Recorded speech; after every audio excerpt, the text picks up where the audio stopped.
Petit 1. Alors, le délégué a réglé le problème. Je pense qu'elle comprend mieux la belle famille. Ça va? Et vous savez que si vous me dites que ça va, vous allez me dire ce que vous avez retenu. Ben qu'est-ce que vous avez retenu? Des explications du délégué. D'accord, je vais essayer. Madame, on a dit que le délégué m'a dit comme ça que le principe de prévention est une norme juridique d'ordre général mise en place pour prévenir les dégâts et les dommages sur l'environnement. Je reprends. Le principe de prévention, c'est une norme juridique d'ordre général mise en place pour prévenir les dégâts ou dommages sur l'environnement.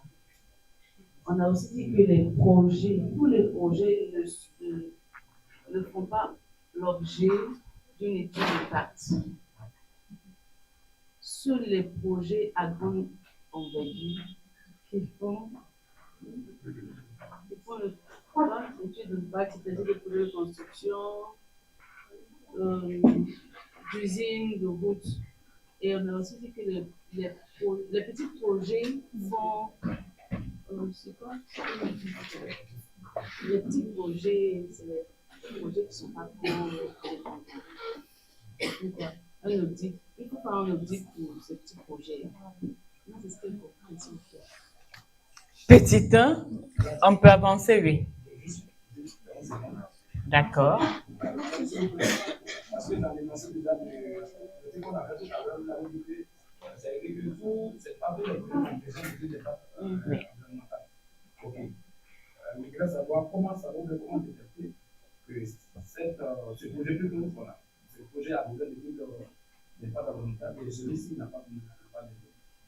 Ben, si vous faites un champ, je l'ai dit à votre camarade qui m'a posé la question tout à l'heure, si vous avez une plantation d'1 hectare, est-ce que vous pensez que pour 1 hectare, il faut une étude d'impact? Il y a un cadre précis. Non, on a dit l'étude d'impact, c'est pour des projets de grande envergure. Si vous faites votre plantation à but, bon, au départ, c'est but commercial, mais pas commercial à ce niveau-là. D'accord? Maintenant, étude d'impact, c'est quand vous allez faire des activités à grande échelle qui vont véritablement dégrader l'environnement. D'accord? Vous voyez, 1 hectare, c'est rien du tout. Je puis vous assurer que les agricultures, il y a des gens qui font des agricultures que c'est à perte de vue. Et c'est les tracteurs qui travaillent. C'est pas les mains, c'est les tracteurs. Ce genre d'exploitation, oui. On sait que vous avez vraiment détruit l'environnement. Mais 1 hectare, c'est même pas l'agriculture. Vous essayez seulement de faire les échauffements. De 5 hectares, vous êtes encore en mode échauffement par rapport à l'agriculture de grande envergure où il faut véritablement et nécessairement d'études d'impact environnemental. Si vous construisez un petit duplex, la mairie ne va pas venir vous saouler. Tout de suite, comme si on vous voit faire une fondation d'un immeuble de 10 niveaux. Là, rassurez-vous, vous allez produire tous les papiers qu'il faut. D'accord? Donc, selon que le projet est important ou pas, vous avez droit à plus de tracasseries ou pas. D'accord? Un terre-plein, c'est le terre-plein, non? Une maison normale, une villa. Je pense que l'État ne viendra pas tout de suite vous dire arrête travaux.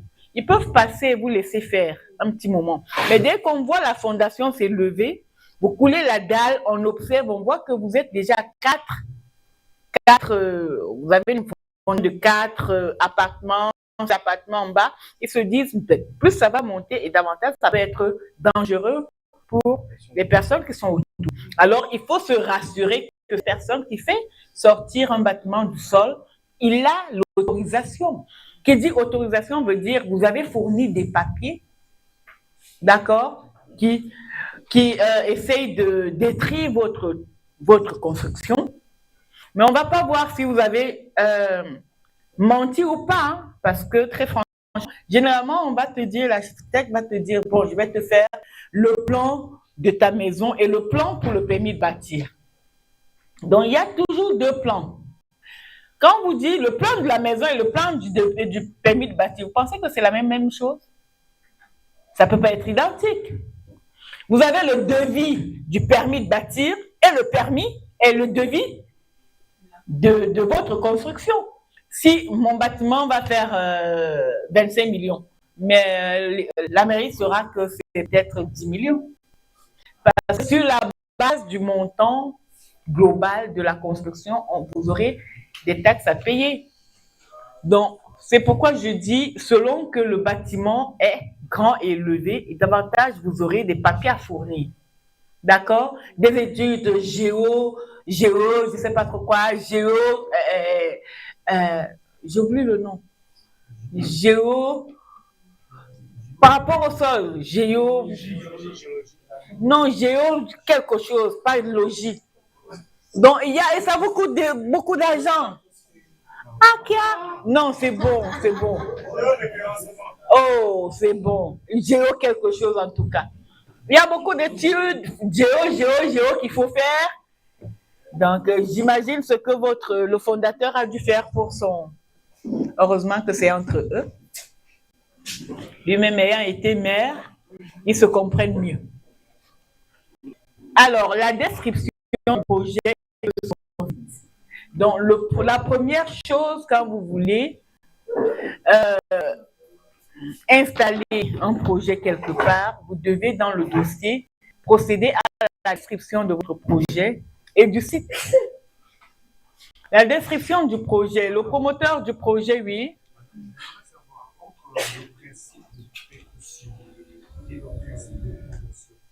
Et deux? Lequel de ces deux principes n'utilise pas de revertir des avantages entre le principe de précaution et... Je pense que l'étude d'impact est une précaution qu'on prend dans le cadre du principe de prévention. Vous comprenez ce que ça veut dire? L'étude d'impact est la précaution qu'on prend pour protéger l'environnement. On est dans le principe de prévention, n'est-ce pas? D'accord? Je prends un cas banal. Un exemple, hein, où vous allez me dire ce qui est précaution et ce qui est prévention. D'accord? On a parlé de quoi tout à l'heure? De l'accident?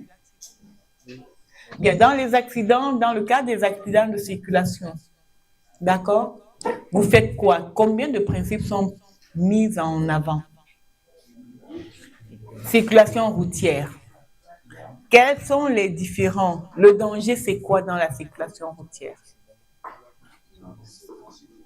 Accident, n'est-ce pas? Maintenant, là, on est dans le cadre accident tout court. Maintenant, dans l'accident, on ne sait pas s'il y aura mort d'homme ou pas. C'est ça, n'est-ce pas? Un accident, c'est que tu es garé, quelqu'un vient te rentrer dedans. C'est accident. Accident, c'est que tu roules, quelqu'un vient te cogner. C'est ta voiture qui est endommagée. Accident, c'est qu'on te gratte simplement. Et accident. Accident, maintenant, c'est que, comme c'était quel jour? Il y a un chauffeur et sa patronne, elle est députée. Ils sont rentrés dans quelque chose. Elle est décédée. Le chauffeur, je ne sais pas encore. Parce qu'on parle plus. C'était il y a une semaine de cela. Il fallait voir l'état de la voiture. C'était pas que quelqu'un est venu, c'est lui-même qui est rentré dans un garde-fou. Hein? Oui.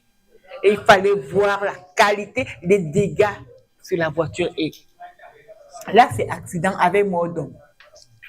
Maintenant, dans tout cela, quels sont les principes qui seront mis en avant?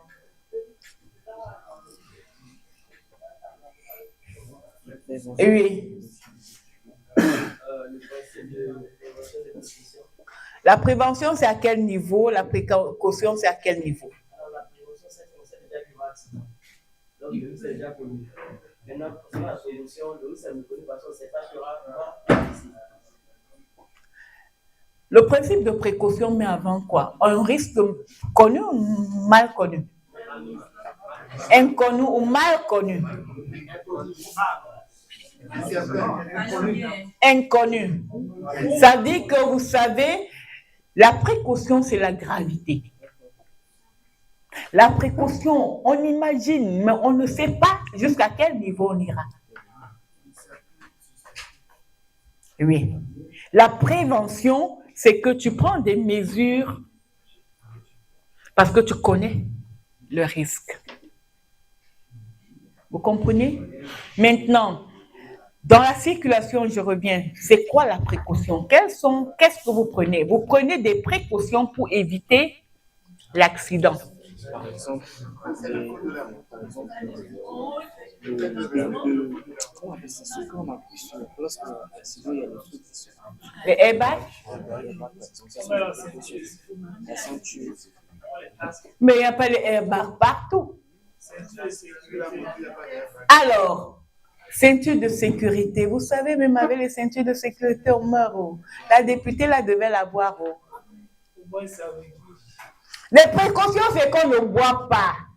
Précaution, c'est que tu dors bien. Tu ne fais pas comme mon bar, là, qui de temps en temps s'en va un petit peu et revient. Parce que le petit s'endort un peu et revient. J'étais pas là, je pense que j'étais à l'époque à Garoua. Je reviens, c'est une semaine ou 2 semaines après que ma mère, je ne sais même pas qui me l'a dit, me dit, on a fait l'accident. Je me retourne, je dis, accident? Toi, tu as fait l'accident? Il paraît que ma grande sœur, maman, elle va faire, on fait ça comment? On appelle ça l'AFTA. Donc l'AFTA, c'est une sorte de structure où on accueille les personnes de plus de 60 ans. Donc on vous suit, vous faites des massages, vous faites des jeux, dans un moment de récréation, quoi. Il y a des médecins, on vous fait des massages, vous faites des jeux, vous êtes entre vieux. Alors, ma soeur se tape le boulot de la mener à l'AFTA, de repartir au travail, de revenir la chercher à l'AFTA pour la ramener chez elle. Il paraît qu'elle était fatiguée un soir. Il a fallu quelques secondes pour qu'elle aille rentrer dans un camion. On me dit la voiture était en demande. Je dis que mais j'étais pas au courant, là, on n'a pas voulu te déranger, tu étais à Garoua. Elle dit, ah d'accord. Donc, avant, maman était que quand je conduis, s'il y a quelqu'un à côté, je cours et dit, oh, on ne parle pas quand on conduit. Il ne faut pas déranger le conducteur. Maintenant, elle est la première à t'encourager à causer pour ne pas dormir. Maintenant, quand je conduis, je chante, je danse, elle ne dit rien. Elle dit que non, il faut chanter pour être réveillé pour ne pas finir l'accident. Donc, les précautions, c'est quoi? C'est que tu mets la musique que tu aimes, tu chantes, tu danses pour être éveillé, pour ne pas rentrer dans la voiture qui est mal garée devant. C'est ça les précautions. Vous voyez à peu près ce que je dis, précaution et prévention? On prend des précautions pour éviter quelque chose. Quand on veut éviter quelque chose, on est dans la prévention. D'accord? On prend des précautions pour éviter. Quand on dit pour éviter, on est déjà dans la prévention. L'étude d'impact, maintenant, c'est quoi? C'est se rassurer que les fabricants des voitures, quand ils arrivent au Cameroun, que les voitures soient encore bien et tout, parce que quand les voitures sont mal faites, étude d'impact pour faire. Quand vous voulez vous installer quelque part, je prends toujours un cas banal, ça vous va? Il y a beaucoup d'hommes, n'est-ce pas? Ça sera un conseil pour la vie. Je peux? Oui, madame. Bien! Étudier, parler de la nature, créateur de son environnement ici, n'est-ce pas? Je l'ai dit? Homme, créature et créateur de son environnement. Je reviens à l'étude d'impact. Quand vous devez vous marier, il y a des mariés, n'est-ce pas? Bien. Il y a des mariés. Bien. Vous parlez à haute voix. Je dis souvent, et je l'ai dit à mes étudiants, faites l'étude d'impact environnemental et social. Ah, Maintenant, il oublie sa maladie, il est là, il écoute ce que je vais dire. D'accord. Ça veut dire quoi? Ça veut dire que l'étude d'impact, à mon sens, c'est savoir dans quelle famille on va rentrer. D'accord? Parce que vous êtes créateur de votre environnement. Vous savez, c'est vous qui allez chercher quelqu'un pour venir dans votre environnement. En allant chercher quelqu'un dans son environnement pour venir dans le vôtre, il faut connaître l'environnement qui sera votre belle famille. N'est-ce pas, Côte d'Ivoire? On se connaît. Vous supportez à checker, vous supportez le coq sucré. Nous, on supporte à checker. C'est ça, n'est-ce pas? Environnement. Vous savez, vous devez être certain que où vous partez, l'environnement, c'est quoi? Est-ce que c'est une famille qui aime plutôt marabout plutôt que prier? D'accord? Parce que cela va vous retomber tôt ou tard dessus. Ils me regardent comme s'ils ne comprennent pas ce que je veux dire. Étude d'environnement. La famille, là-bas, est-ce que la maman supporte? Est-ce qu'il y a des gens qui divorcent pour oui, pour non? Est-ce qu'il y a beaucoup de divorcés? Ça veut dire que votre femme peut-être ne va pas beaucoup tenir si vous la regardez 2, 3 fois. Vous refusez de lui faire AB. Elle peut dire qu'elle rentre chez elle. Étude d'impact environnemental. Là-bas, l'environnement est comment? Quand moi, je vais aller maintenant, est-ce qu'on va me laisser repartir simplement avec ma femme ou la famille va continuer de contrôler sa fille étant chez moi? Étude d'impact. Mon arrivée dans cette famille sera comment? Je serai leur centre. Est-ce qu'on va me laisser... Vous comprenez ce que je veux dire? Parce qu'il y a des gens qui donnent leur fille en tenant la corde. C'est les conseils de la belle-mère et de la belle-sœur et de la belle-famille qui s'imposent dans votre couple quotidien. Votre femme ou votre mari ne fait rien du tout s'il n'a pas l'aval préalable de sa famille. Comment? Donc, c'est ça, étude d'impact. Pour revenir à vous, l'étude d'impact, c'est savoir à long terme les problèmes que vous aurez à affronter.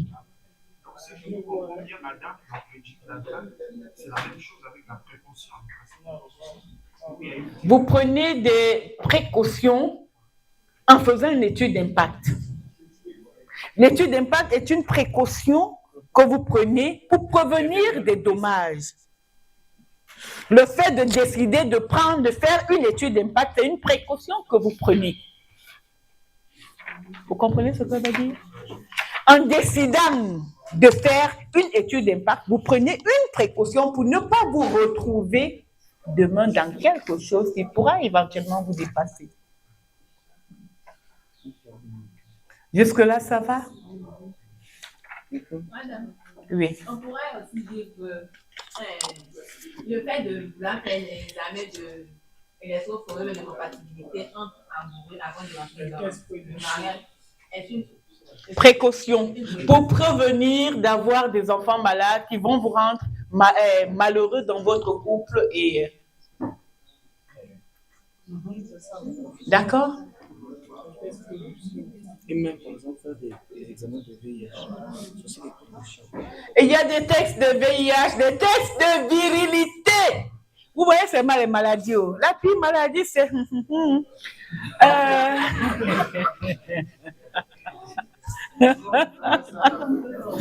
Attendez, je me trompe. Mais c'est ce que je dis, c'est des précautions qu'il faut prendre.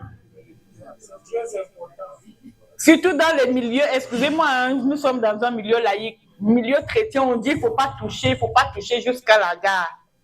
D'accord? Il faut faire attention. Je me rappelle à un mariage il n'y a pas longtemps chez nous. Il y a un pasteur qui prêchait, il disait au couple, il dit, vous savez, le mariage, là, il y a beaucoup de choses, il faut rendre ministère, chez nous on dit rendre ministère. Il dit, quand tu marches même avec ton fiancé, parfois taquine-le et guette devant si.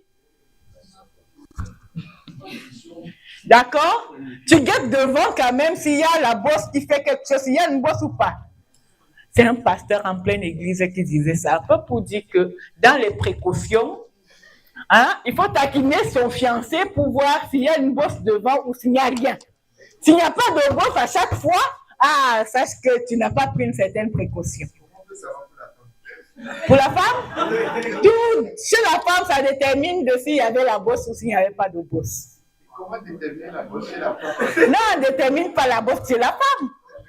Comment savoir que Mais c'est à chacun de faire, de prendre ses précautions. Tête d'étude d'impact. on peut créer une entreprise autour de ça aussi. C'est de voir comment déterminer ces choses-là sans pouvoir le financer. Comment il faut faire quoi? On peut créer une entreprise autour de la chose. Autour de quelle chose? Voir la bourse, je viens comme tu veux. Jesus. Ah ouais, c'est ça. La description du projet et de son site. Le promoteur du projet peut, selon la nature et les objectifs de ce dernier, en élaborer et en présenter plusieurs variantes, les comparer et indiquer les raisons du choix de la variante retenue. Il doit être fait état des caractéristiques techniques du projet, de ses différentes composantes dans les phases successives de sa réalisation. La description doit présenter les structures, les ressources humaines, naturelles, énergétiques, financières, les procédés qui seront utilisés pour l'exploitation, ainsi que les productions envisagées. Elle doit mentionner les déchets qui seront générés en quantité et en composition, ainsi que les pollutions et les nuisances. La description de l'état initial de l'environnement du site du projet et de la région. Elle doit rendre compte de l'état de l'environnement naturel et socio-économique avant l'implantation du projet, afin que soient mesurés avec plus de précision les effets que pourrait avoir ce projet sur l'environnement. Elle doit indiquer la délimitation de la zone d'étude, qui est la zone d'impact du projet, et préciser celle de ses composantes environnementales qui font l'objet des préoccupations particulières. Elle doit enfin révéler les interactions qu'entretiennent les différents composants du milieu naturel et humain. Là, c'est la description du projet. La belle famille, ça va? Sûr? Délégué, elle a encore dit un peu.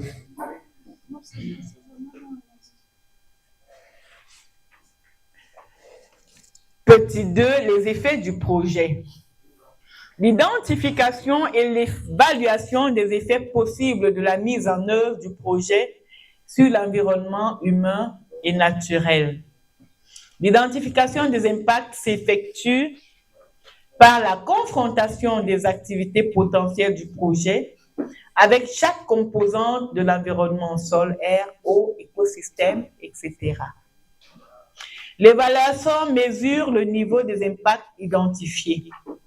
Elle s'intéresse d'abord aux caractéristiques de chaque composante qui contribuent à déterminer la valeur de celle-ci. Est-elle unique? Est-elle rare? Est-elle sensible? Peut-elle se régénérer facilement? L'évaluation se réfère ensuite à l'importance, au rôle économique, social, culturel que les populations attribuent à la composante. L'évaluation s'attache enfin à l'intensité, à la fréquence ou à la durée de l'impact.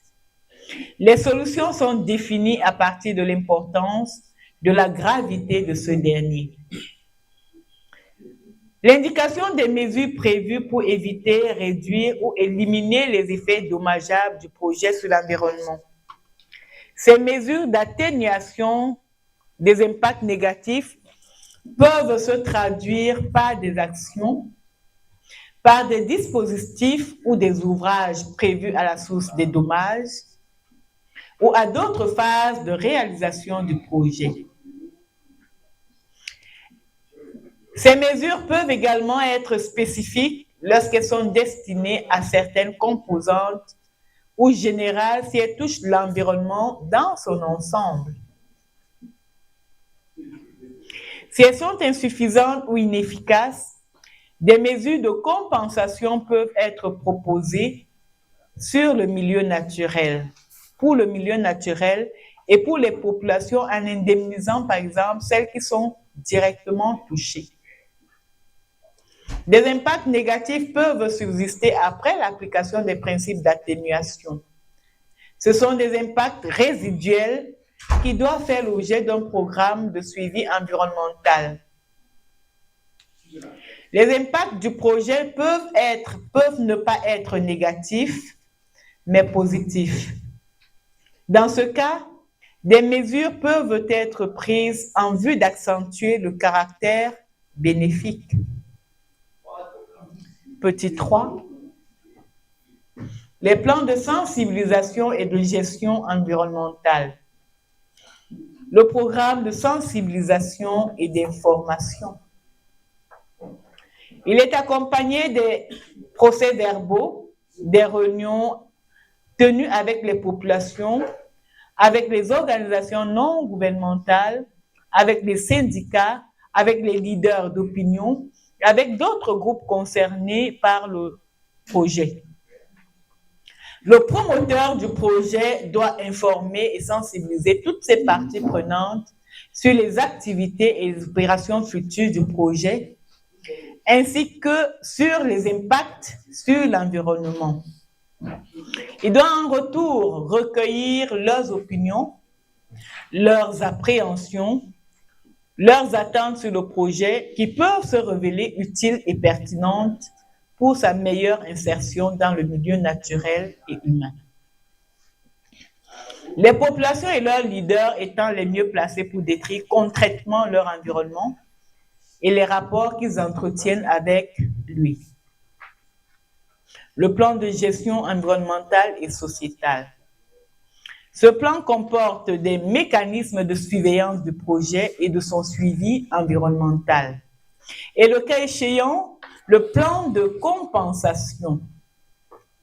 Il contient le plan de mise en œuvre des mesures proposées ainsi que les moyens techniques nécessaires. Ce plan de gestion désigne les personnes responsables des questions environnementales au sein du projet. Ce plan doit exposer les estimations et les évaluations des coûts, des mesures d'atténuation, de compensation ou de bonification des impacts. Point. Jusque-là, il y a des questions?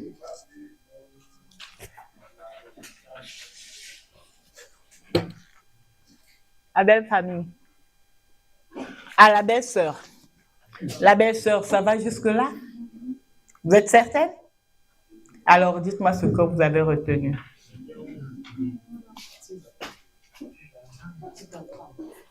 Ah, ok, il y a une autre belle-sœur. Mais l'autre belle-sœur n'a pas dit qu'elle avait des difficultés. Ça veut dire qu'elle, elle assimile bien et comprend tout. Oui. Le beau-frère aussi au milieu. Ah, il y a le beau-frère au milieu. Non, mais le beau-frère n'a rien dit. Et les beaux-frères, on les gère facilement autour d'une bière. Mais les belles-sœurs, elles sont difficiles. Pour oui, pour non, elles tendaient à trouver des pousses, une calvitie. Oui. Ah, il y a la diaspora? Ah, la diaspora, c'est de l'autre côté. D'accord.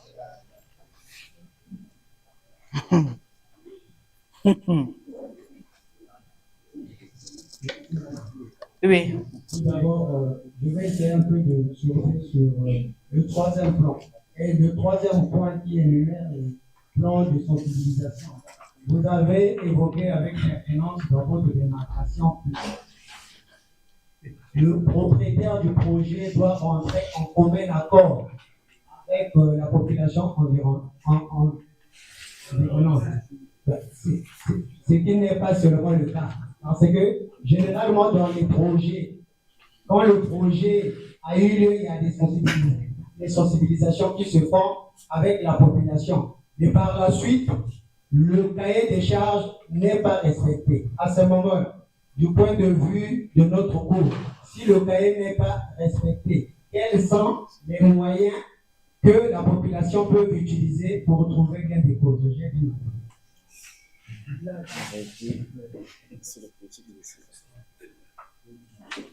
D'accord. Si le cahier de charges n'est pas respecté, qu'est-ce que les populations vont faire? Dans mon cours, j'ai dit tout à l'heure, les populations, quand on dit population, ce n'est pas des personnes individuelles. Où on a dit, et leurs leaders les mieux placés. Donc ici, généralement, est-ce que quand je parle à vous tous de manière particulière? Je dis généralement, je m'adresse à votre délégué. C'est ça, n'est-ce pas? Parce qu'il est censé vous représenter. Et je le dis toujours, le problème de l'environnement, c'est un problème davantage de conscience. Oui, il y a, pour répondre à votre question, il y a des procédures qu'on peut faire. Mais maintenant, pour agir, saisir les autorités compétentes sur le plan judiciaire, il faut avoir un intérêt et la qualité. D'accord? Il faut avoir un intérêt et une qualité pour agir. Ça veut dire quoi? Ça veut dire qu'il faut pouvoir prouver que ce cahier de charges qui n'est pas respecté vous a causé un préjudice. Vous comprenez ce que je veux dire? Un préjudice né et actuel. Tant que vous n'avez pas un préjudice direct, né et actuel, vous ne pouvez pas saisir parce qu'on vous dira que vous n'avez pas de qualité et vous n'avez pas un intérêt à agir. Maintenant, c'est pourquoi je parle toujours de mentalité et de conscience en matière d'environnement parce que, généralement, comme vous l'avez dit, il y a toujours ces études d'impact. C'est au niveau du suivi qu'il y en a qui se laissent aveugler par une certaine pollution visuelle parce que quand on prend des papiers, on met devant vos yeux, vous ne voyez plus bien. D'accord? Mais il y a des procédures qui sont toujours là. Maintenant, vous pouvez saisir, je le dis encore, vous pouvez saisir des juridictions compétentes. Seulement, il faut pouvoir prouver que vous avez un préjudice qui est là, donc qui est né, qui est actuel, pour pouvoir saisir, parce qu'on va vous retoquer que vous n'avez ni la qualité, ni l'intérêt pour agir. Je ne sais pas si j'ai répondu. Vous voulez rajouter quelque chose? Non, je termine d'abord. Vous savez, la diaspora, ils vont nous couper les... Alors, la diaspora, ça va jusque-là ou non? Il dit quoi? Ça va. Vous allez sauter dans le même sens, ça va prendre. Allez-y. Je vais soutenir mon argumentaire avec ce qui se passe dans mon pays, au Congo, généralement dans la vie économique. Oui. Et nous avions ici des sociétés chinoises qui font la pêche. Il y a maintenant un cadre réglementaire qui régule cela. Les Chinois se retrouvent au large de la côte. Au lieu d'utiliser des filets qui ont des maillets, des gros maillets, ils utilisent des filets qui ont des petits maillets, ce qui fait que des frétins, ça les rentre dans ce même filet. Mais la loi dit quoi? Une fois que vous avez les frétins, il faut les déverser encore dans le l'air pour permettre la croissance. Et c'est ce qui ne respecte pas. Et dans ce sens-là, les ONG se sont constituées. Et les Congolais qui sont ici avec moi, ils vont finalement adhérer dans ce sens parce que quand on grandissait lorsque nous fûmes enfants, il y avait un poisson qu'on voyait chez nous qu'on appelait le makuana. C'était un poisson d'eau douce. Le poisson que ça, on vendait ça parfois à 210 à 200, voire même 20 à 200. Mais de nos jours, on constate finalement la disparition de ce poisson-là. Maintenant, c'est à cause de cette pêche finalement qui est responsable et de facto associée avec la complicité, je peux dire ici, des autorités locales. À ce moment-là, la population est laissée dans leur coin. Donc, c'est ce que j'allais essayer d'apporter dans le faire. D'accord. Je le dis encore, la population, c'est toujours les Congolais. Cette population, ce n'est pas les Chinois, c'est toujours les Congolais qui choisissent et décident de fermer les yeux plutôt que de penser à l'intérêt général. Ils ferment les yeux pour un intérêt personnel qui est d'ailleurs de courte durée, qui est éphémère. Ils oublient que ces yeux qui ferment un instant, ça va impacter la génération future de leurs enfants. Donc, c'est pourquoi en matière d'environnement, on parle de prévention, de sensibilisation. Il faut que les personnes soient sensibilisées à voir les problèmes de l'environnement, non pas comme des problèmes qui concernent les autres, mais qui concernent tout le monde. Et oui. Oui, je voudrais savoir, il faut avoir quelles compétences pour m'aider être acteur d'une étude d'impact social, environnemental et social. Il faut quoi? Quelles compétences? Ben, il faut avoir beaucoup d'argent pour pouvoir implanter une structure quelque part. Qui peut le faire? Quelles compétences tu dois avoir avant d'être... On y arrive, la procédure de réalisation, on y arrive. Notre question, oui. Je voulais ajouter quelque chose. À la question de... À la question de... D'accord. D'accord. Donc, ce dont il parle, ça dépend, il y a deux possibilités. Quoi. Si c'est un projet étatique, parce qu'il y a des rapports pour valider les études d'impact, il y a un rapport. Maintenant, il y a si c'est pour l'État, si c'est un projet étatique, il y a un comité d'évaluation qui vont se réunir. Si on voit que le prestataire n'a pas respecté le cahier des charges là, on ne valide pas son rapport. Et on ne fait pas, on fait des propositions, on encore faire la population, on met les procès de vote, des réunions et tout ça là. Maintenant, si c'est pour si c'est un promoteur privé, qui vient planter une entreprise, une infrastructure dans une zone. Donc, l'étude d'impact là, que l'on lui exige là, il doit être déposé au ministère du cadre, du DNS. Et on va étudier. Si on voit qu'il n'a pas respecté certaines clauses là, on fait des recommandations avant qu'on lui donne l'autorisation pour qu'il commence à... Mais dans le cas d'espèces, l'autorisation est déjà faite, mais c'est la personne qui ne respecte pas parce qu'il y a un suivi. C'est le suivi qui est mal fait. Maintenant, s'il n'a pas respecté et il a l'autorisation, oui. Si ça cause des dommages, lorsqu'il commence le projet, on va faire ça, la population de direct va faire ça, c'est là pour revendiquer quoi. Il faut faire la grève, il faut des manifestations contre le projet. Donc, contre le projet dans la zone, et on arrête, et on revoit les causes, on revoit les choses avant de commencer. Ça n'est pas si mauvais. C'est pas le cas partout. Oui. Ce qui se passe en réalité, c'est une réalité. C'est que vous allez constater que ces projets de grande envergure-là sont conditionnés par c'est-à-dire nécessitent des financements. Et maintenant, ces financements sont conditionnés par ces études d'impact. Maintenant, qu'est-ce qui se fait? On fait, c'est-à-dire, dans le projet, on monte une étude d'impact normale. Vous voyez, pour faire plaire à l'État ou bien au service de financement, au bailleur. Maintenant, c'est-à-dire, dans la réalité, lors de la réalisation, ce n'est pas ça qui est appliqué. C'est en ce moment qu'il y a conflit. Et surtout, c'est ça que je disais la fois dernière, surtout, puisque quand vous intervenez, vous parlez toujours de la sauvegarde environnementale et vous ignorez la sauvegarde sociale. Or, la sauvegarde sociale, c'est ça qui concerne plutôt les humains. Est-ce que vous voyez? Donc, à cause de cette conflit, des fois même, quand ils ont élaboré cette étude, ce projet d'étude d'impact là, et c'est validé, ils ont pris le financement.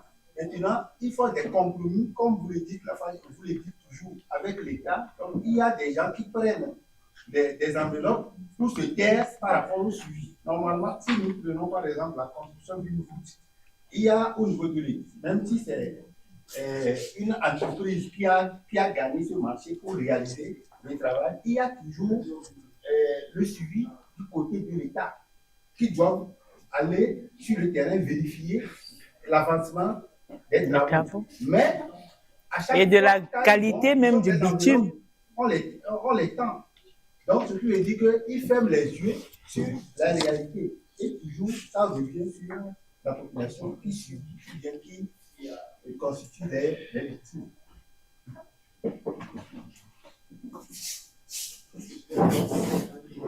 Oui. Vous voulez parler?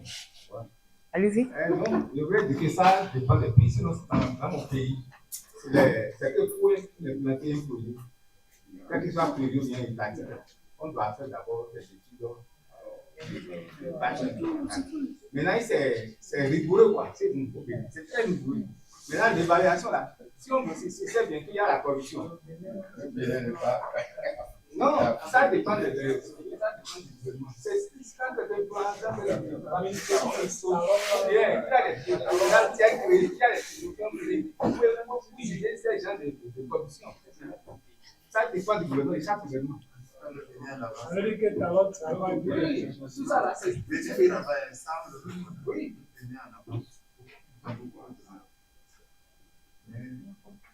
Mais la corruption n'est pas à zéro. Oui.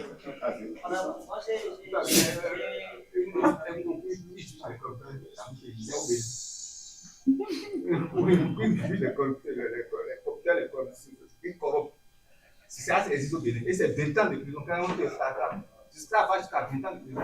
Et 2 millions d'amendes. On est battu par ça, c'est un chose au Bénin. C'est pourquoi je parle toujours de mentalité. Toujours. Qui dit protection de l'environnement fait appel à la mentalité, à ce qui motive les personnes à agir ou à ne pas agir. Oui, vous avez la parole.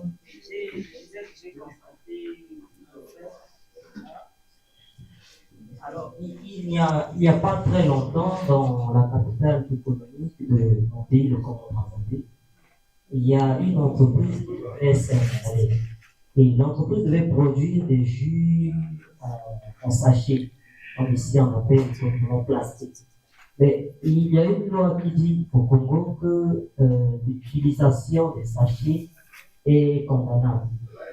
Si bien que lorsqu'on vous attrape avec un plastique, on peut vous arrêter, de faire l'objet d'une arrestation. Et seulement, puisque l'entreprise devait embaucher ou employer plus de 1000 jeunes, et l'État, je pense, a été obligé de fermer les yeux. Fermer les yeux, laisser l'entreprise s'installer. Donc je me dis que parfois, au regard des bénéfices ou des résultats escomptés du point de vue social du projet, on peut fermer les yeux à certaines fois. C'est le constat que j'ai essayé de faire. D'accord.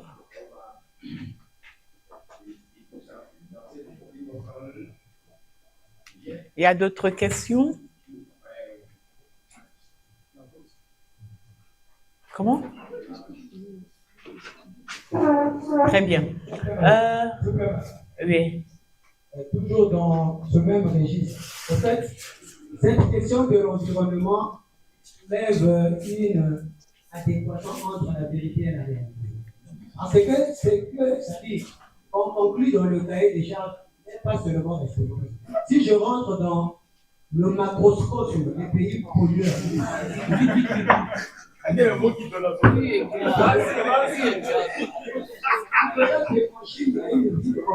Votre camarade parle, il a la parole. Vous verrez qu'en Chine, on appelle le chômage. Mais cette ville-là est polluée. Mais l'État est conscient que la ville est polluée. Ils disent même aux habitants avant de sortir de mettre leur avec des maisons de préventive, des maisons préventives.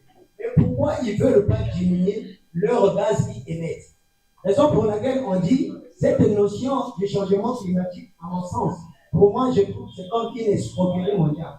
Comment eux, ils coupent leurs arbres, ils produisent, alors c'est à nous, en Afrique, qui devraient plutôt préserver nos forêts. Prenons le cas du bassin du Congo. Le bassin qui s'étend dans 4 pays, le Congo, le Gabon, le Cameroun et la RDC. Dans ce bassin du Congo, nous avions ici les tourbières, les écosystèmes qui constituent à réguler le climat. Maintenant, le premier pays pollueur, je parle ici de la Chine, des États-Unis et de l'Union européenne, ne veulent pas baptiser dans ce qu'on appelle ici la prime du pollueur-payeur. Donc, à ce moment-là, pourquoi nous devons ici protéger la planète au moment que eux, ils ont coupé leurs arbres? Mais c'est à nous de protéger. Je trouve, à mon sens, c'est une escroquerie bien fondée et il nous fait miroiter, madame.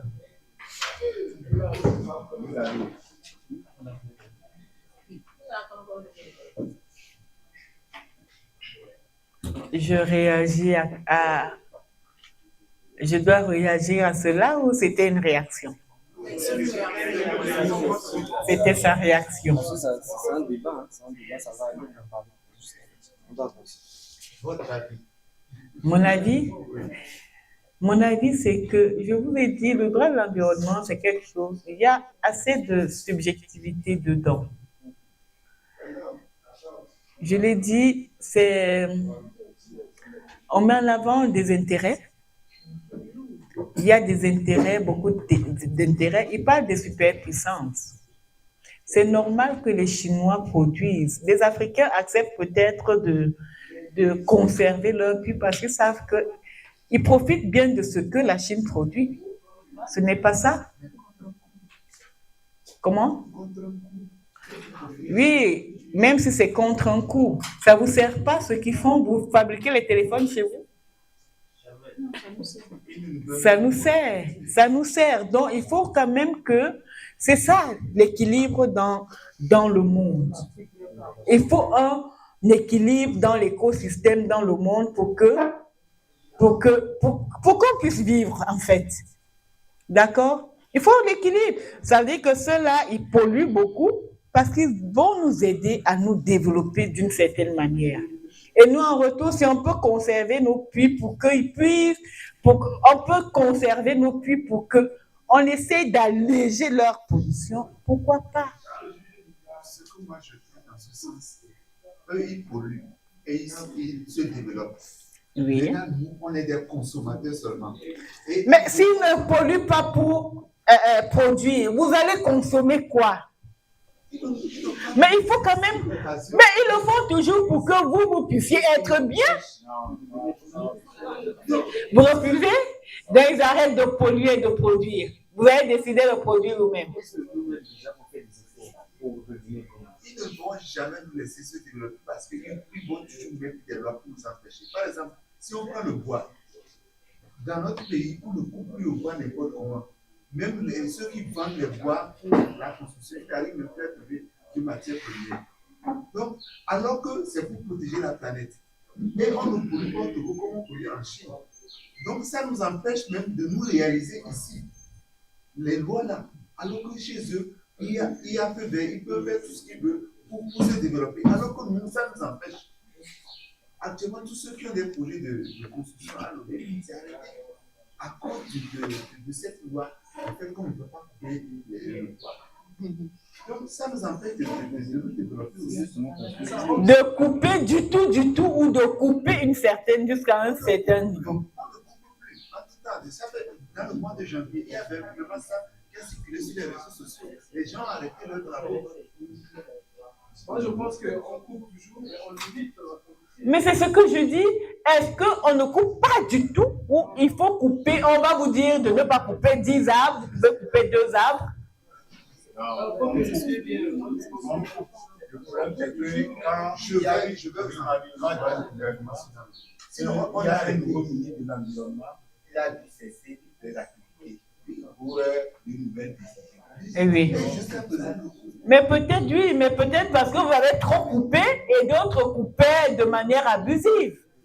Maintenant, le temps de réguler, de réglementer, il dit arrêtez d'abord, après maintenant, on va voir comment et dans quel cas de mesures permettre la coupure, parce que c'est devenu peut-être comme de l'anarchie, tout le monde faisait comme il voulait. On ne coupe plus pas, mais en Chine, est-ce qu'il y a cette loi? C'est ce que je me demande. La Chine est régie par ses lois. Maintenant, est-ce que vos pays, est-ce que la Chine force les Camerounais ou les Africains à accepter ce qu'ils font? C'est même ça. On n'accepte pas. On ne force pas. Et ils acceptent, c'est nos dirigeants qui savent pourquoi ils acceptent. Pour leurs intérêts. Il y a toujours un fossé entre la communauté et la Toujours. Vous avez pris le cas tout à l'heure du réel. J'ai dit ça par rapport au permis de conduire, au permis de bâtir. J'ai dit, le permis, le devis final de la maison de quelqu'un ici est totalement, c'est le jour et la nuit avec ce que la mairie aura comme devis final. Si moi, mon chantier va me faire, je prends un cas banal, 20 millions, mais j'irai dire à la mairie que ça me coûte peut-être 5 millions, au maximum 10 millions. Parce que sur la base de cela, tu payes davantage. Donc, il y a le réel et le pas réel, lui. Il y a un doigt derrière délégué. Permettons d'abord. Merci. Et là, moi, je pense que je viens juste là pour parler de la situation nous sommes bientôt à la matrice et la situation des oligarques internationaux. Donc, je veux dire les circonstances. On peut voir, vous dites que bon, ce n'est pas nos dirigeants, mais il y a une théorie de jeu qu'on appelle le jeu des échecs, que nous sommes déjà obligés de nous ne connaissons pas mieux. Et si on revoit ce qu'on appelle la vente des sécurités et des divisions par la science, nous avons le groupe de mouvement qui réchauffe la Terre et nous pensons avoir de l'autre côté, le changement climatique et interne structuré déjà se développe par notre peuple. Et encore du point de vue, on ne voit pas la technologie, mais on nous enfonce dans un club, on ne peut plus se développer. Je vais demander à la Chine aujourd'hui de venir enseigner aux Noirs ou bien encore on essaie de bourses. Si tu viens en Chine, tu finis aujourd'hui de la patrie. Tu obtiens le diplôme de la patrie. Tu ne peux pas en bénéficier de la technologie élémentaire là. En plus de cela encore, plus ils vont vous dire que voilà, s'il s'agit de médicaments et d'autres, ils vont vous ramener en Afrique. C'est là on nous amène à être des consommateurs et non des producteurs. Et à ce fait encore, ils ont plus développé la technologie nucléaire à tel point qu'ils nous ont vendu déjà la peur. Deuxième cas, on nous pousse, je parlais du financement des religions. On finance plus les religions en Afrique, mais de l'autre côté, et se focalise dans le développement. Imaginons à ce fait. Vous allez voir que beaucoup plus chez les Blancs, on dit que voilà, il faut amener des livres, des autres. On ne va jamais vous apporter les livres de connaissances. Et là, vous voyez, à ce fait, quand il s'agit d'un financement, des politiques, des littératures, ils sont prêts. Mais si on voit un financement dans le côté scientifique, et si on voit dans l'Afrique en général, même si un dirigeant essaie de demander ce qu'il fallait, on dit que non, voilà, il faut des processus dans la science, voilà, il faut des contrats, tout cela pour contrôler et nous figer toujours dans la matrice. Et là, cette théorie, même si on change de mentalité, ça devient encore une fois un combat. Et là, je suis sûr qu'avec ces oligarques internationaux, sont toujours dans la situation auquel eux, fortement, nous empêchent de se développer. Ce n'est pas nos dirigeants, mais eux, fortement, ça. Parce que pourquoi le partage du monde avec le président chinois, Poutine, Donald Trump, et puis l'autre gars, c'est des techniques. On crée maintenant voilà, des situations, il faut voir pour nous juger les yeux dessus. Ils créent le système. Les gens sont tous des complices. Ils savent comment ils nous manipulent. Mais bon, on va se dire voilà, c'est des ennemis. Voilà le système. Nous juge dans la matrice. Nous nous empêchons de se développer. C'est ça la théorie qu'il faut voir. Et là, moi, je suis sûr que voilà, tout est bien.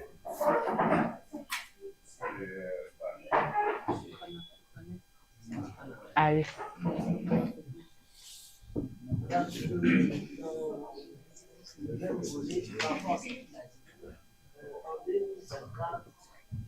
On était confronté à un problème où les exportations mondiales étaient incapables de gérer les dépenses. Quand ils sont arrivés, leurs analyses,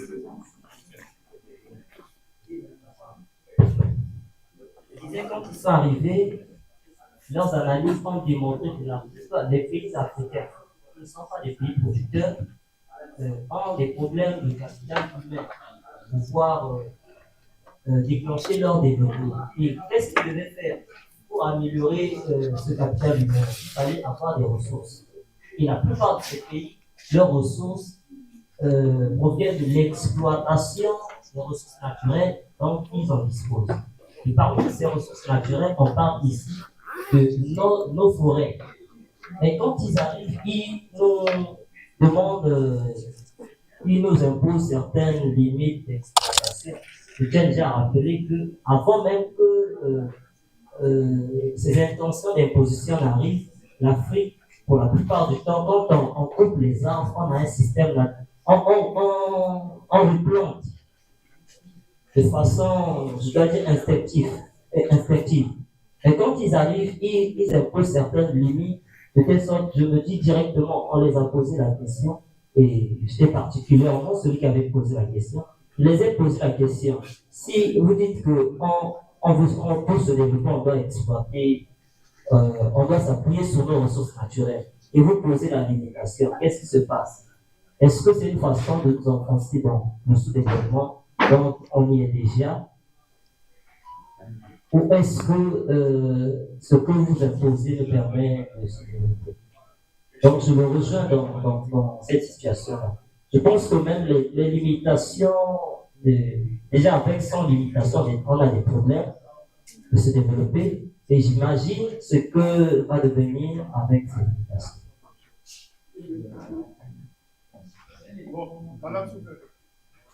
Il y a quelqu'un qui avait la parole, qui demandait la parole. Non, derrière. Ça va? Oui, vous et Monsieur Levert, parce que votre temps est fini. D'accord. C'était pour dire que le temps est fini?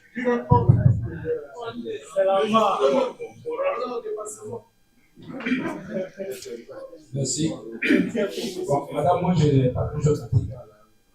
L'intervention de mon frère, j'ai retenu quelque chose et j'ai relu. Si vous me permettez, lui adresser une petite question. Parce qu'il a dit qu'il a fait l'affirmation en disant que les Européens, les Occidentaux, voilà, nous envoient des pays autres, mais ils se refusent de nous donner une reconnaissance. Alors, si cette affirmation, je voudrais savoir si la pays ne faisait une reconnaissance. Question pertinente. Il a dit, le frère a dit que les Occidentaux nous envoient la Bible, ils refusent de nous envoyer des livres de connaissances pour nous empêcher de nous développer, nous mettre dans la solution. Donc, pour moi, selon ce qu'il a dit, c'est que la Bible ne fait pas partie des livres de connaissances. Donc, je voudrais savoir plus. C'est seulement la Bible, c'est ça qui dit. On a seulement envoyé la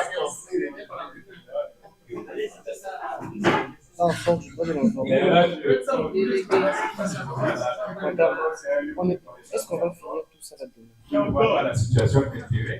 On ne voit pas la situation. On t'enseigne à avoir étudié ça.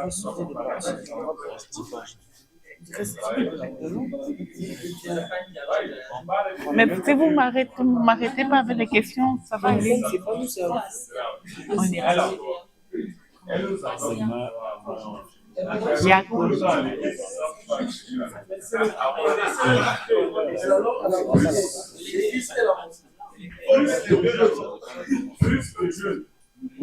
On va terminer. Parce qu'il y a des parties qui sont ici, beaucoup de questions. Délégué, ça ira. Vous ne pouvez pas avoir plein de fois et après. Si les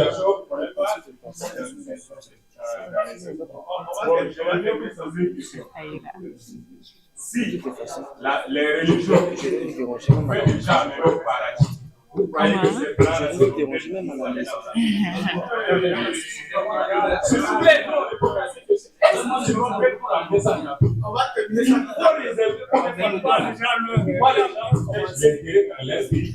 dans les situations, les intérêts qui sont des plus multiples protègent combien de fois c'est qui doit amener au paradis? Alors, aux Africains qui nous méprisaient déjà, ils nous ont ramené à l'esclavage. C'est déjà ce qu'il faut réfléchir.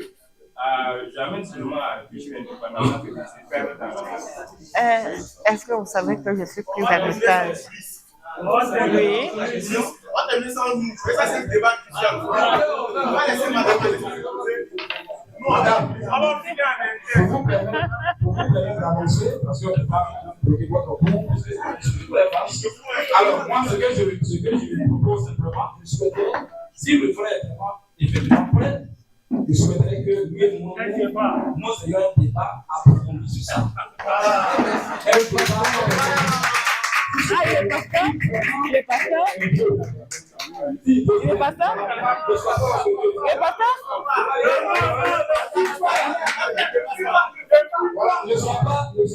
Ah, d'accord, je vois pourquoi il s'est senti concerné avec la Bible. S'il veut que cela s'organise un jour, il veut en plein air ou devant tout le monde. Et il verra de quoi il s'agit. Il ne suffit pas de parler, on va limiter les autres. Par exemple, on va bloquer le coup de la dame.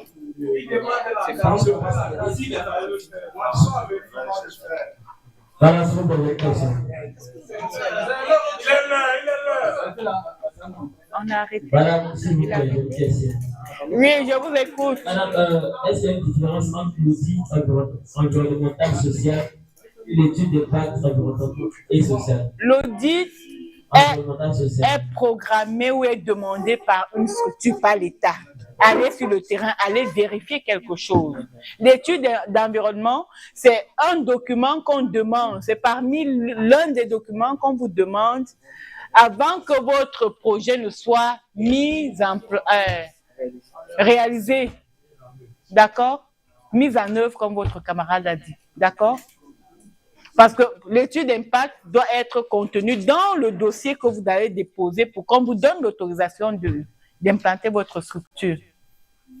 Et l'audit maintenant peut être lancé par l'État ou, je ne sais pas, un ministère pour dire, allez vérifier pour voir si son cahier de charge, il le remplit. Oui. Même le promoteur privé peut demander aussi de faire audit. Bien sûr.